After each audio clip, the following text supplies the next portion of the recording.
Good day mga kamots, welcome back to our YouTube channel. Sobrang taas na nga ng presyo ng gasolina at patuloy pa nga itong tumataas sa kasalukuyan ito sa bansa dahil yan sa patuloy na nagaganap na giyera sa gitnang silangan. At pinangangambahan pa nga yan mga kamots na aabot 100 piso kada litro ng gasolina dito sa Pilipinas. Kaya naman napapaisip tayo mga kamots kung worth it pa bang bumili ng motor sa kasalukuyang panahon ngayon na nangyayari dito sa bansa na kung saan ay sobrang taas ng presyo ng gasolina. At kung bibili man tayo, ano-ano kaya yung mga worth it na motor na pwede natin bilhin dito sa Philippine market. Kaya naman in this video mga kamos, tutulungan ko kayo makapag-decide dahil i-share ko sa inyo ang 10 motor na sulit bilhin kahit na sobrang taas ng presyo ng gasolina dito sa Pilipinas. Kaya naman wag na natin patagalin pa yan, simulan natin.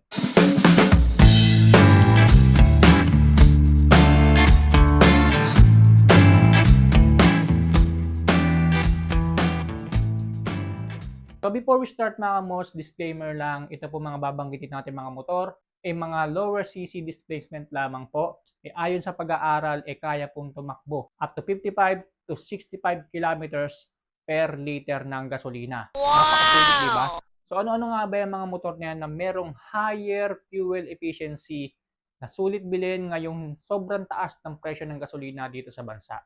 Una na nga sa listahan natin walang iba kundi itong Honda Beat Fi 110. Na kung usapang patipiran nga lang pagdating sa pagkonsumo ng gasolina, nako wala na yata tatalo sa scooter na ito mula kay Honda. Diyan mismo nakilala itong scooter na ito. Magmula pa sa carb version nito hanggang sa magkaroon ng Fi version 1, version 2 at hanggang ngayon sa version 3 nito ay nananatili pa rin yung pagkatipid niya kung usapan ay pagkonsumo sa gasolina. Kaya naman walang dudang mabenta pa rin ito at mas lalong tatangkilikin pa ito dito sa bansa dahil sa patuloy na pagtaas ng presyo ng gasolina. Dahil ang Honda Beat Fi 110 ay mayroong 4.2 liters na kayang tumakbo up to 58.2 to 63.7 kilometers per liter na mabibili mo lang sa halagang 74,400 pesos. Kaya naman kung gusto mo pa rin magmotor at gusto mo rin ng matipid sa gasolina, nandyan pa rin ang Honda Beat Fi 110 para sa'yo. Sunod naman natin na itong Honda RS125 Fi na isang underbone motorcycle mula kay Honda. Kilala itong Honda RS125 magmula pa noon hanggang ngayon, hindi lang dahil sa sobrang tipid nito pagdating sa usapang maintenance, kundi sobrang tipid din ito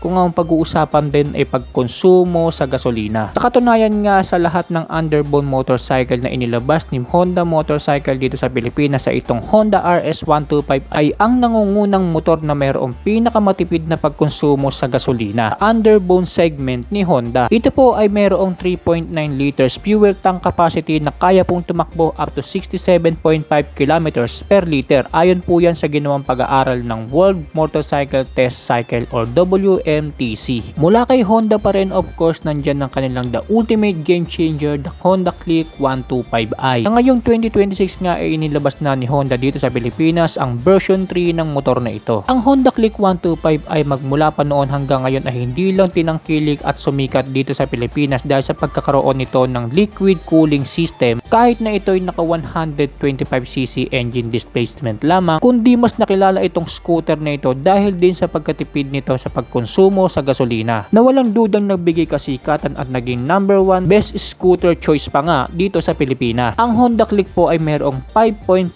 liters fuel tank capacity na kayang tumakbo up to 53.3 kilometers per liter. At ito ay mabibili mo sa halagang 82,400 pesos para sa kanyang standard at 86,900 pesos naman para sa naka-smart version. Kay Suzuki naman tayo, nandyan ang kanilang Smash 110 Carb na isang underbone motorcycle. Kung susubukan mo nga magtanong sa mga Smash users, hindi maaaring hindi nila banggitin kung gaano katipid ang motor na ito sa pagkonsumo ng gasolina. Kahit na ito ay naka-carburetor type, ay siniguro naman sa atin ni Suzuki dito na hindi mabubutas ang busa natin dito pagdating sa pagpapagasolina. Ang Suzuki Smash Carb 110 po ay mayroong 4.5 liters na kaya daw pong tumakbo up to 57 kilometers per liter. Na yan mismo ang naging dahilan para makilala itong Suzuki Smash Carb na kahit ito ay naka-carburetor type, ay matipid pa rin ito sa pagkonsumo ng gasolina. Kaya naman kung bibili ka ng motor na matipid sa gasolina mula kay Suzuki, mabibili mo pa rin ito sa mga kasa nila sa halaga 63,400 pesos para po po sa naka-spokes type at 68,400 pesos para naman po sa naka-mags type ngayong 2026. Okay, so dito na tayo sa FI version ng Suzuki Smash. Marami nga nagsasabi na remodel lang daw itong Smash FI mula doon sa lumang model na Suzuki Shooter. Magkagayon pa man ay naka-FI na nga ito na di hamak na mas lalo pa nga matipid ito sa pagkonsumo ng gasolina compare sa Smash Carb. Na ayon nga sa ginawang pag-aaral ni Suzuki Motorcycles, itong Suzuki Smash 110 FI ay meron daw pong 3.7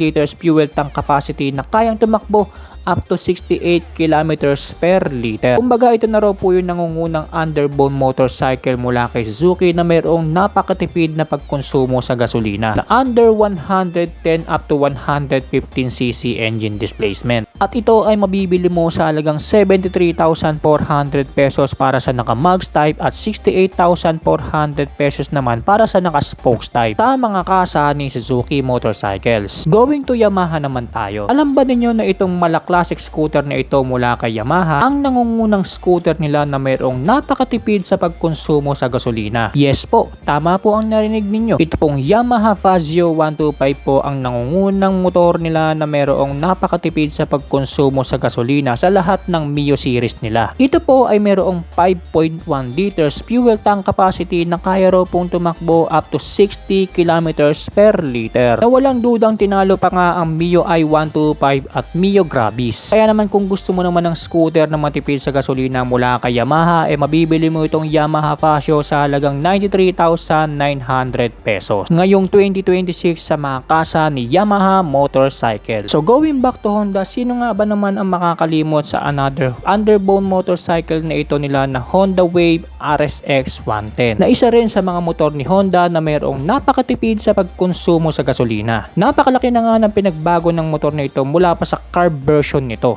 na unang tinangkilik ng sambayan ng Pilipino dito sa bansa na kahit lumipas na nga ang maraming taon at nag-evolve na itong motor na ito into a modern style and modern technology ay hindi pa rin talaga matatawaran ang pagkatipid nitong motor na ito pagdating sa pagkonsumo ng gasolina, lalo pa nga't naka-FI or fuel injected na nga ito.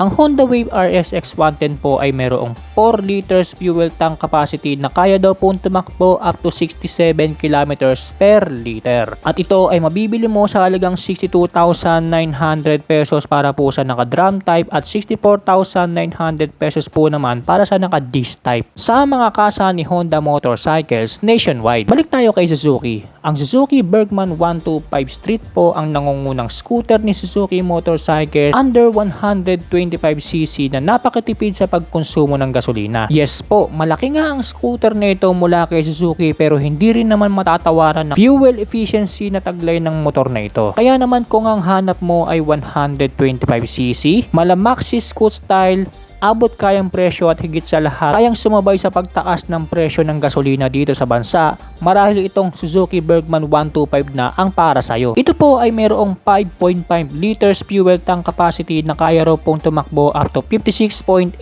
kilometers per liter. At meron kang dalawang choices dito. Yung isa, yung Executive Edition na mabibili mo sa 93,400 pesos at yung Street version naman na 83,400 pesos na makukuha mo sa mga kasa ni Suzuki Motorcycles nationwide ngayong 2026. Okay, balik ulit tayo kay Honda. Nandyan ang kanilang Honda XRM 125 Fi. Unlike sa dalawang naunang underbone na binanggit natin mula kay Honda, itong Honda XRM 125 po ang pumapangatlo sa pagkakaroon ng napakatipid sa pagkonsumo sa gasolina. At hindi lang yun, dual purpose din ang motorsiklong ito mula kay Honda na pwede mong gamitin sa city rides at sa mga off-road rides. Kaya naman napakalaking factor sa motor na ito ang pagiging matipid nito sa pagkonsumo sa gasolina. Ito po ay mayroong 3.9 liters fuel tank capacity na kaya raw pong tumakbo up to 66.6 kilometers per liter. Ayon din po yan sa World Motorcycle Test Cycle or WMTC na isa sa mga test na mayroong 100%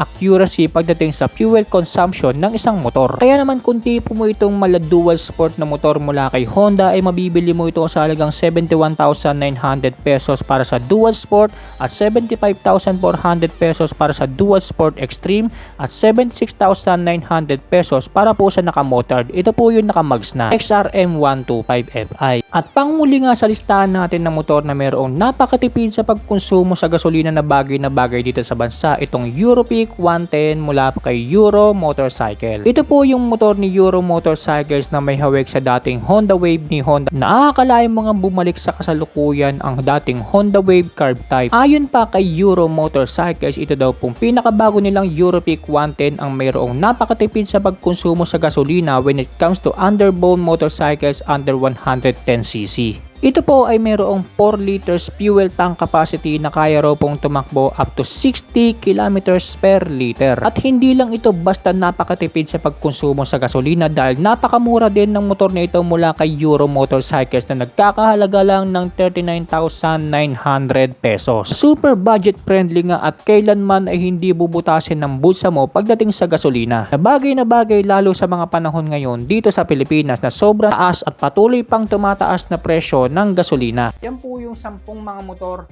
na proven and tested na merong higher fuel efficiency na pwede natin bilhin kung sakaling gusto pa rin natin magmotor kahit sobrang taas na ng presyo ng gasolina dito sa bansa.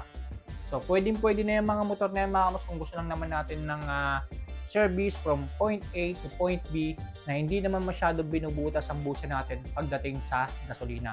So sana nabigyan ko kayo ng idea at natulungan ko kayo sa video na ito sa mga nagbabalak bumili ng motor na sobrang budget friendly, abot kaya, konbinyente at higit sa lahat ay sobrang tipid sa pagkonsumo ng gasolina na bagay dito sa Pilipinas dahil sa patuloy ng pagtaas ng presyo ng langis.